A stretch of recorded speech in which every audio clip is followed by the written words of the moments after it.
What if your identity was as easy to access as the click of a button? But what if that same convenience also opened doors to privacy concerns and potential misuse of your personal information?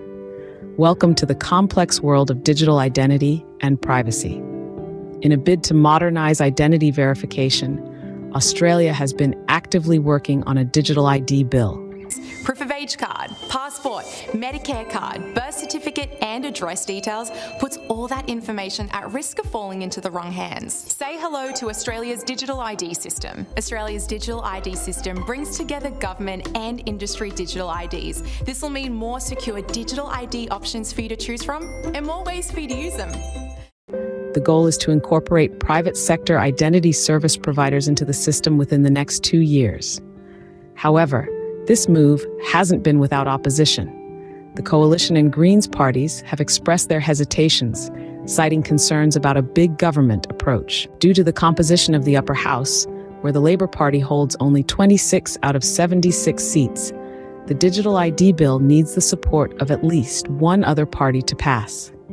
Assurance that private sector identity verification and service providers can be accredited within the next 2 years could be a game changer in gaining the necessary support. The proposed amendments to the bill bring interesting changes to the table, including transparency requirements for law enforcement accessing biometric data. The bill also emphasizes the voluntary nature of the digital ID, responding to concerns about potential mandatory requirements in the future. However, the issue of racial identifiers in digital IDs has sparked heated discussions.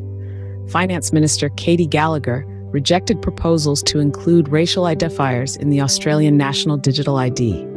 This decision has been met with resistance from Australia's domestic payment organisation, Australian Payments Plus, AP+, which argued that identifying with certain attributes could increase inclusivity for Aboriginal communities. The regulation around racial identifiers has also raised questions about racial bias in biometric algorithms. Biometric testing provider Bixalab, among others, expressed concerns that the ban on collecting racial or ethnic attributes could hinder the assessment of racial bias in these algorithms. In conclusion, the journey towards a digital ID system in Australia is a complex one, filled with possibilities and challenges. The balance between convenience and privacy, inclusivity, and potential misuse is a delicate one to strike. As this digital evolution unfolds, it's vital to continue the conversation on privacy, consent, and inclusivity. Because in the end, our identity is our most valuable possession.